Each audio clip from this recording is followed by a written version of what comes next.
ನಮಸ್ಕಾರ ಪ್ರಜಾಪ್ರಭುಗಳೇ, ನಾನು ವಿಜಯ್ ಕುಮಾರ್ ಲಕ್ಷ್ಮೀಪುರ ಪ್ರಜಾಪ್ರಭು ಚಾನಲ್ಗೆ ಸ್ವಾಗತ. ಈ ದಿನ ವಿಶೇಷನೇ ಗೌರಿ ಗಣೇಶ ಹಬ್ಬದ ಶುಭಾಶಯಗಳು. ನಿಮ್ಗೆಲ್ರಿಗೂ ಒಳ್ಳೇದು ಮಾಡಲಿ ಗೌರಿ ಗಣೇಶ. ನಾವೆಲ್ಲ ದಿನನಿತ್ಯದಲ್ಲಿ ಏನೆಲ್ಲ ಸಮಸ್ಯೆಗಳನ್ನ ನಮ್ಮ ಜೀವನದಲ್ಲಿ ವಿಘ್ನಗಳು ಬರ್ತಾ ಇದ್ದಾವೆ, ಅವನ್ನೆಲ್ಲ ವಿಘ್ನ ವಿನಾಶಕ ಸರಿಪಡಿಸ್ಲಿ.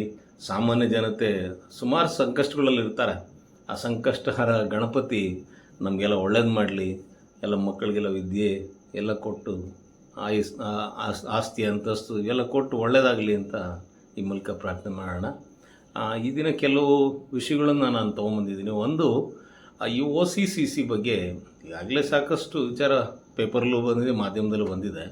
ಈ OCCC ಅನ್ನೋದು ಏನಂದರೆ ಆಕ್ಯುಪೇಷನಲ್ ಸರ್ಟಿಫಿಕೇಟು ಕಮೆನ್ಸ್ಮೆಂಟ್ ಸರ್ಟಿಫಿಕೇಟ್. ಅಂದರೆ ಮುಂಚೆ ಈಗ ಕರೆಂಟ್ ತೊಗೋಬೇಕು ಅಂದರೆ ಭಾಳ ಸಮಸ್ಯೆ ಆಗಿತ್ತು. ಸುಮಾರು ಲಕ್ಷಾಂತರ ಜನ ಇದ್ರ ಬಗ್ಗೆ ತುಂಬ ಗೊಂದಲದಲ್ಲಿದ್ದರು. ಏನು ಮಾಡೋದಪ್ಪ, ಲಕ್ಷಾಂತರ ರೂಪಾಯಿ ಮನೆ ಸಾಲ ಮಾಡಿದ್ದೀವಿ, ಮನೆ ಕಟ್ಬಿಟ್ಟಿದ್ದೀವಿ, ಕರೆಂಟ್ ಕೊಡಲ್ಲ ಅಂತಾರೆ, ನೀರು ಕೊಡಲ್ಲ ಅಂತಾರೆ, ನಾವು ಎಲ್ಲಿ ಹೋಗೋದು ಅಂತ. ಇದಕ್ಕೆ ಮೊನ್ನೆ ಅಧಿವೇಶನದಲ್ಲಿ ಬೈರತಿ ಸುರೇಶ್ ಅವರು, ಅಂದರೆ ನಗರಾಭಿವೃದ್ಧಿ ಸಚಿವರು, ಹಾಗೆ deputy CM Shri DK Shivakumar ಅವರು ಇದ್ರ ಬಗ್ಗೆ ಒಂದು ತಾರ್ಕಿಕ ಅಂತ್ಯ, ಅಂದರೆ ಇನ್ನೂ ಫೈನಲ್ ಆಗಿಲ್ಲ. ಇಲ್ಲಿ 30-40 20-30 ಸೈಟ್ಗಳು ಮಾತ್ರ, ಅಂದರೆ ಈ ರಾಜ್ಯದಲ್ಲಿರೋ ಎಲ್ಲ ಕಡೆಗೂ ಉಪಯೋಗ ಆಗೋ ಥರ ಆ ಸೈಟ್ಗಳಿಗೆ ವಿನಾಯಿತಿ ಕೊಟ್ಟಿದ್ದಾರೆ. ಅಂದರೆ ನೀವು ಕನ್ವರ್ಷನ್ ಮಾಡಿಸ್ಬೇಕು, ಖಾತಾ ತಗೋ, ಇನ್ನೊಂದು ತಗೋ, ಅದೆಲ್ಲ ಏನೂ ಇಲ್ಲ. ಕರೆಂಟ್ ಕೊಡೋದಕ್ಕೆ, ನೀರು ಕೊಡೋದಕ್ಕೆ ಆಕ್ಷೇಪಣೆ ಬರಲ್ಲ ಅಂತ ಆಶ್ವಾಸನೆ ಕೊಟ್ಟಿದ್ದಾರೆ. ಹಾಗೆ ನಗರಾಭಿವೃದ್ಧಿ ಸಚಿವರು ಬೈರತಿ ಸುರೇಶ್ ಅವರು ಇನ್ನೊಂದು ವಾರದೊಳಗೆ ಇನ್ನೂ ಇದಕ್ಕೆ ಹೆಚ್ಚಿನ ಒಂದು ಇದನ್ನು ಮಾಡ್ತಾರೆ. ಯಾಕೆಂದರೆ ಸೆಟ್ ಬ್ಯಾಕು ಅವೆಲ್ಲ ಒಂದು 5% 15%, ಅಂದರೆ ಹಿಂದ್ಗಡೆ ಸೆಟ್ ಬ್ಯಾಕ್ ಅಂದರೆ ಜಾಗ ಬಿಟ್ಟಿರ್ತೀವಿ ಸೈಟ್ ಹಿಂದೆ ಮುಂದೆ ಅಲ್ಲೆಲ್ಲ, ಅದು 15% ಮಾಡಬೇಕಾ, 5% ಮಾಡಬೇಕಾ, ಆಮೇಲೆ ಬರೀ 20-30 30-40ಕ್ಕೆ ಮಾಡಬೇಕಾ, ಅದಾದಮೇಲೆ 50-80ಕ್ಕೂ ಏನಾದರೂ ಮಾಡ್ತಾರಾ, ಇವೆಲ್ಲನೂ ಇನ್ನೊಂದು ವಾರದಲ್ಲಿ. ಯಾಕೆಂದರೆ ಈಗ ಆಲ್ರೆಡಿ ಎಲ್ಲ ಆಶ್ವಾಸನೆ ಕೊಟ್ಬಿಟ್ಟಿದ್ದಾರೆ, ಅಧಿವೇಶನದಲ್ಲೆಲ್ಲ ಹೇಳಾಗಿದೆ. ಸೊ ಖಂಡಿತ ಇದಕ್ಕೆ ಒಂದು ಒಳ್ಳೆಯ ಸುದ್ದಿ ಅಂತ ಭಾವಿಸೋಣ. ಏಕೆಂದರೆ ಎಲ್ರಿಗೂ ಒಂದು ರೀತಿ ನೆಮ್ಮದಿ ಸಿಗುತ್ತೆ. ಅಟ್ಲೀಸ್ಟ್ ನಾವು ಮನೆ ಕಟ್ಕೊಂಡು ಇದಕ್ಕೆ ಒಂದು ಕರೆಂಟು ನೀರು ಸಿಕ್ಕಿದ್ರೆ ಅವರಿಗೆ ಒಂದೇನೋ ಬ್ಯಾಂಕ್ದು EMI ಸಾಲ ತೀರಿಸೋದಕ್ಕೆ ಅನುಕೂಲ ಆಗುತ್ತೆ. ಏಕೆಂದರೆ ಎಲ್ಲ ಮನೆ ಕಂಪ್ಲೀಟ್ ಮಾಡಿಬಿಟ್ಟಿರ್ತಾರೆ, ಬಾಡಿಗೆ ಮನೆ ಬರಬೇಕಂದ್ರೆ ಕರೆಂಟ್ ಇರಲ್ಲ. ಟೆಂಪ್ರರಿನಲ್ಲಿ ಎಷ್ಟು ದಿನ ಅಂತ ಓಡಿಸ್ತೀರಿ, ಅದರಲ್ಲಿ ಎಷ್ಟು ಮೇಂಟೈನ್ ಮಾಡೋಕ್ಕಾಗುತ್ತೆ. ಇವೆಲ್ಲ ಸಮಸ್ಯೆಗಳಿತ್ತು. ಇವೆಲ್ಲದಕ್ಕೂ ಒಂದು ಅಂತ್ಯ ಹಾಡಿದ್ದಾರೆ. ಅವರಿಗೆಲ್ಲ ಈ ಒಂದು ಸಂದರ್ಭದಲ್ಲಿ ಧನ್ಯವಾದಗಳನ್ನ ಹೇಳೋಣ ಸರ್ಕಾರ. ಏಕೆಂದರೆ ಸರ್ಕಾರ ಇಲ್ಲಿ ಅವ್ರದ್ದು ತಪ್ಪು ಅಂತ ಹೇಳೋಕ್ಕಾಗಲ್ಲ. ಇಲ್ಲಿ ಸುಪ್ರೀಂ ಕೋರ್ಟಿಂದ ಒಂದು ಆದೇಶ ಬಂದಿದೆ. ಒಂದು ಕೇಸ್ ಯಾವುದು ಗುಜರಾತ್ ಸಂಬಂಧಪಟ್ಟ ಕೇಸಲ್ಲಿ ಏನಾಗುತ್ತೆ, ಒಂದು ವ್ಯಾಜ್ಯದ ಕೇಸ್, ಅದರಲ್ಲಿ ಕೊನೆಗೆ ಅನಧಿಕೃತ ಕಟ್ಟಡ, ಅಂದರೆ ಸೆಟ್ ಬ್ಯಾಕ್ ಇಲ್ಲ, ಇನ್ನೊಂದಿಲ್ಲ, ಪರ್ಮಿಷನ್ ತೊಗೊಂಡಿಲ್ಲ, NOC ತೊಗೊಂಡಿಲ್ಲ, CC ತೊಗೊಂಡಿಲ್ಲ, OC ತೊಗೊಂಡಿಲ್ಲ, ಈ ಥರ ಎಲ್ಲ ಹಾಕಿ ಕೇಸ್ ಹಾಕಿದ್ದಾರೆ. ಸೊ ಅವೇ ಜಡ್ಜ್ಮೆಂಟ್ ಏನಾಗಿದೆ ಅಂದರೆ ಅವ್ರಿಗೆ ಇಡೀ ರಾಷ್ಟ್ರಕ್ಕೆ ಅನ್ವಯ ಆಗೋ ರೀತಿಯ ರಾಜ್ಯಗಳಲ್ಲಿ, ಕೆಲವು ರಾಜ್ಯಗಳಲ್ಲಿ ಪಾಲನೆ ಆಗಿದೆ, ಕೆಲವು ರಾಜ್ಯಗಳಲ್ಲಿ ಇದು ಪಾಲನೆ ಆಗಿಲ್ಲ. ಸೊ ನಮ್ಮ ರಾಜ್ಯದಲ್ಲಿ ಇದನ್ನು KERC ಏನಿದೆ ಅವರ ಆದೇಶ ಹೊರಡಿಸ್ಬಿಟ್ಟು ಅವರು 13/3/2025 ಏನು ಮಾಡಿದ್ರು, ಒಂದು ಆದೇಶ ಮಾಡಿ ಇದನ್ನು ಸರ್ಕ್ಯುಲರ್ ಮಾಡಿದ್ರು, ಯಾವುದು ಕೊಡಬೇಡಿ ಅಂತ. ಬಟ್ ಆ ಸಂದರ್ಭದಲ್ಲಿ 13/3/25 ನೀವೆಲ್ಲ ಟೆಂಪ್ರರಿ ಮೀಟರ್ಸು ಎಲ್ಲ ಬೆಸ್ಕಾಮ್ನವರಾಗಲಿ ಎಸ್ಕಾಮ್ಗಳು ಯಾವುದ್ಯಾವ್ದು ಇದ್ದಾವೋ ಅವರೆಲ್ಲ ಟೆಂಪ್ರರಿ ಮೀಟ್ರಿಗೆಲ್ಲ ಕೊಟ್ಬಿಟ್ಟಿದ್ದೀರಿ. ಅದನ್ನೇನು ಮಾಡೋದು, ಟೆಂಪ್ರರಿ ಮೀಟ್ರ್ನವ್ರಿಗೆ ಪರ್ಮನೆಂಟ್ ಕೊಡಬೇಕಲ್ವಾ. ಸೊ ಇದೆಲ್ಲ ಗೊಂದಲ ಆಗಿ, ಇದೆಲ್ಲ ಸಮಸ್ಯೆ ಆಗಿ ಸದನದಲ್ಲಿ ಸದಸ್ಯರೆಲ್ಲ ಚರ್ಚೆ ಮಾಡಿ ಕೊನೆಗೆ ಒಂದು ನಿರ್ಧಾರ ಬಂದಿದ್ದಾರೆ. ಸಣ್ಣ ಸೈಟ್ ನಿವೇಶನದಾರರಿಗೆ, ಬಡವರಿಗೆ ಅನುಕೂಲ ಆಗಲಿ ಅಂತ 20-30 30-40 ಕೊಡೋಣ ಅಂತ.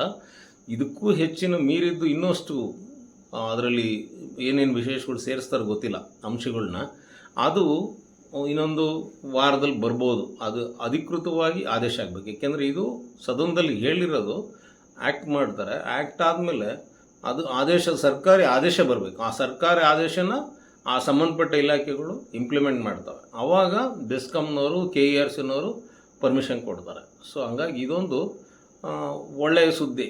ನಮ್ಮ ಸಾಮಾನ್ಯ ಜನತೆಗೆ ಯಾರು ರೆವಿನ್ಯೂ ನಿವೇಶನ ಇನ್ನೊಂದು ಮತ್ತೊಂದು ಕಷ್ಟದಲ್ಲಿರ್ತಾರೆ ಅಂಥವ್ರಿಗೆಲ್ಲ ಇದು ಒಂದು ಒಳ್ಳೆಯ ಸುದ್ದಿ ಆಗಿದೆ.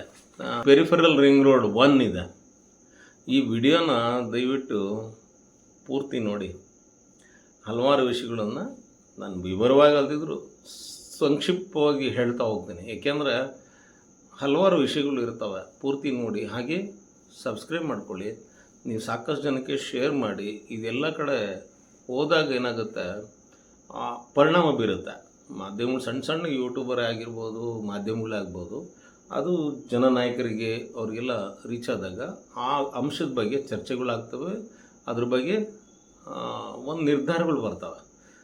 ಅದಕ್ಕೋಸ್ಕರ ಇದನ್ನು ಪ್ರಮೋಟ್ ಮಾಡೋದು. ಇನ್ಯಾವ ಉದ್ದೇಶಗಳು ಇರೋದಿಲ್ಲ. ಸೊ ಅದಕ್ಕೆ ನೀವೆಲ್ಲರೂ ದಯವಿಟ್ಟು ನಮ್ಮ ಚಾನಲ್ನ ಸಬ್ಸ್ಕ್ರೈಬ್ ಮಾಡ್ಕೊಳ್ಳಿ, ಶೇರು ಮಾಡಿ, ಲೈಕು ಮಾಡಿ, ಕಾಮೆಂಟ್ಸ್ ಮಾಡಿ. ಆಮೇಲೆ ಬರೀ ಒನ್ ವೇ ಟ್ರಾಫಿಕ್ ಆಗೋದು ಬೇಡ. ನಿಮ್ಮಲ್ಲಿ ಏನೇ ಸಮಸ್ಯೆ ಇದ್ದರೂ ನೀವು ಕಾಮೆಂಟ್ ಮಾಡೋದ್ರಿಂದ ಸಾಧ್ಯವಾದ ಮಟ್ಟಿಗೆ ನಮ್ಮ ಬುದ್ಧಿ ಮತ್ತು ಮಟ್ಟಿಗೆ ಮಾತ್ರ ಉತ್ತರ ಕೊಡಬಲ್ಲ. ರಿಂಗ್ ರೋಡ್ ಬಗ್ಗೆ ಒಂಚೂರು ಹೇಳಬೇಕು. PRR 1 ಏನು ದರ ಸಂಧಾನಕ್ಕೆ BDNವರು ಬಂದಿದ್ದರು, ರೈತರುಗಳು ಅವರ ಮತ್ತು ನಾಯಕರುಗಳು ಅವರೆಲ್ಲರೂ ಸೇರಿ ಇದನ್ನು ದರ ಕಡಿಮೆ ಆಯಿತು, ಆ ದರಕ್ಕೆ ನಾವು ಒಪ್ಕೊಂಡಿಲ್ಲ, ನೀವು ದರನ ಇದು 2013 ಪ್ರಕಾರ ಕೊಡಿ ಅಂತ ಎಲ್ಲ ಆಕ್ಷೇಪಣೆ ಮಾಡಿದ್ದಾರೆ. ಇದು ನಿಜವಾಗ್ಲೂ ಒಳ್ಳೆಯದು. ಯಾಕೆಂದರೆ ಪಾಪ ರೈತ ಅಮಾಯಕನಾಗ್ಬಿಡ್ತಾನೆ, ಅಸಹಾಯಕನಾಗ್ಬಿಡ್ತಾನೆ. ಕಾನೂನು ಸುಳಿಲ್ ಸಿಕ್ಕಿದ್ರೆ ಅವನಿಗೆ ಯಾರೂ ಸರಿಯಾದ ಮಾರ್ಗದರ್ಶನ ಕೊಡೋಕ್ಕೆ ಆಗಲ್ಲ. ಉದಾಹರಣೆಗೆ ನೈಸ್ ರೋಡೇ ತೊಗೊಳ್ಳಿ. 25,000 ಎಕರೆ ತೊಗೊಂಡು ಏನೆಲ್ಲ ಮಾಡಿಬಿಟ್ರು. ಕೊನೆಗೂ ಮೈಸೂರಿಗೆ ರೋಡ್ ಮಾಡಲಿಲ್ಲ.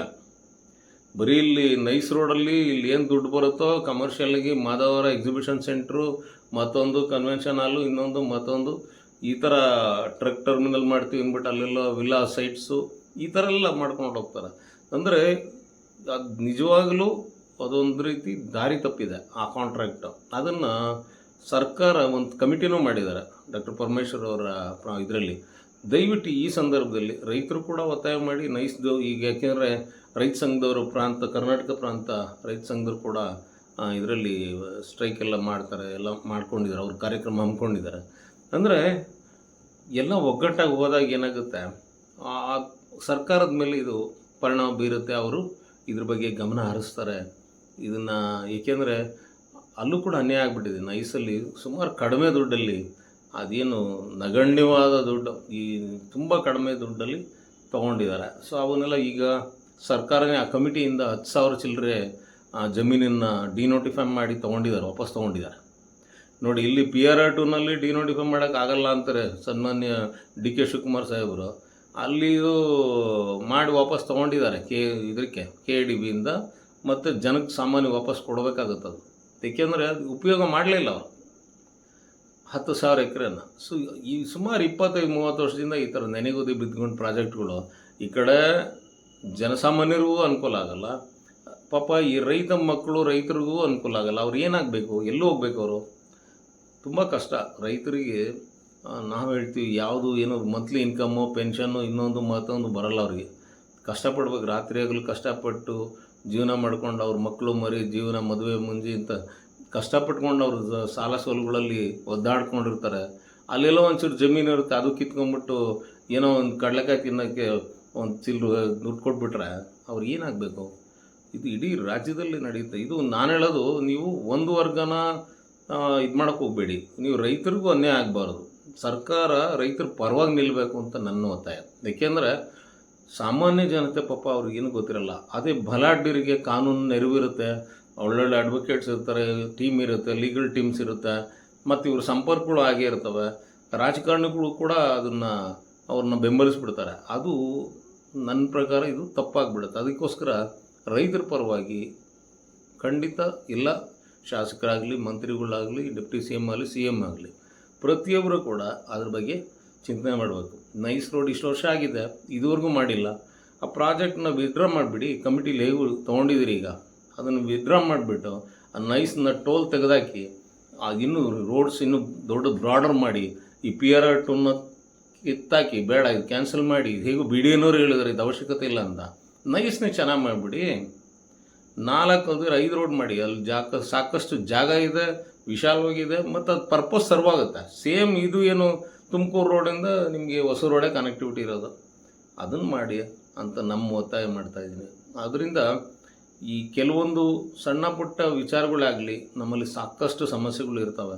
ಅವನ್ನೆಲ್ಲನೂ ನಾವು ವಿಚಾರ ಮಾಡಿಕೊಂಡು ಒತ್ತಾಯ ತಂದು ಪ್ರೆಷರೈಸ್ ಮಾಡಿ ಕಾನೂನಾತ್ಮಕವಾಗೋ ಸಂಘಟನಾತ್ಮಕವಾಗೋ ನಾವು ನಮ್ಮ ನ್ಯಾಯನ ಒದಗಿಸ್ಕೋಬೇಕಾಗತ್ತೆ.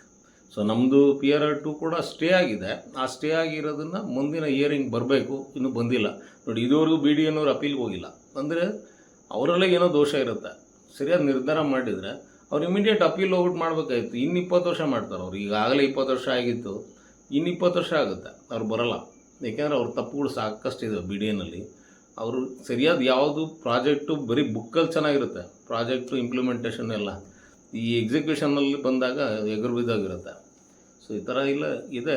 ಹಾಗಾಗಿ ನಾವೆಲ್ಲ ಹಬ್ಬನ ಆಚರಣೆ ಮಾಡಿ ಎಲ್ಲ ವಿಘ್ನಗಳು ನಿವಾರಣೆ ಆಗಲಿ, ಹಾಗೆ ಎಲ್ಲರೂ ಸುಖವಾಗಿ ಬಾಳೋಣ, ಒಟ್ಟಾಗಿ ಹೋಗೋಣ ಅನ್ನೋದೇ ಪ್ರಜಾಪ್ರಭು ಚಾನಲ್ನ ಉದ್ದೇಶ. ದಯವಿಟ್ಟು ಏನೇ ಸಮಸ್ಯೆಗಳಿದ್ದಾಗ, ವಿಚಾರಗಳಿದ್ದಾಗ, ಇಂಥ ವಿಚಾರಗಳ ಬಗ್ಗೆ ಮಾತಾಡೋಣ ಅಂದಾಗ ನೀವು ಕಾಮೆಂಟ್ ಮಾಡಿದ್ರೆ ನಾನು ಅದ್ರ ಬಗ್ಗೆ ತೊಗೊಂಡು ವಿಚಾರನ ಸ್ವಲ್ಪ ಹೆಚ್ಚಿನ ಮಾಹಿತಿಯನ್ನು ಕ್ರೋಢೀಕರಿಸಿ ಎಲ್ಲ ಜನಸಾಮಾನ್ಯರಿಗೂ ಅರ್ಥ ಆಗೋ ರೀತಿಯಲ್ಲಿ ತೊಗೊಳೋಣ. ಎಲ್ಲ ಕಾನೂನು ರೂಲ್ ಎಲ್ಲ ಹೇಳ್ಬಿಟ್ರೆ ಅದು ತುಂಬ ಕಷ್ಟ, ಅಜೀರ್ಣ ಆಗಲ್ಲ. ಹಾಗಾಗಿ ಎಲ್ಲರೂ ದಯವಿಟ್ಟು ಚಾನಲ್ ನೋಡಿದ್ದಕ್ಕೆ ಧನ್ಯವಾದಗಳು.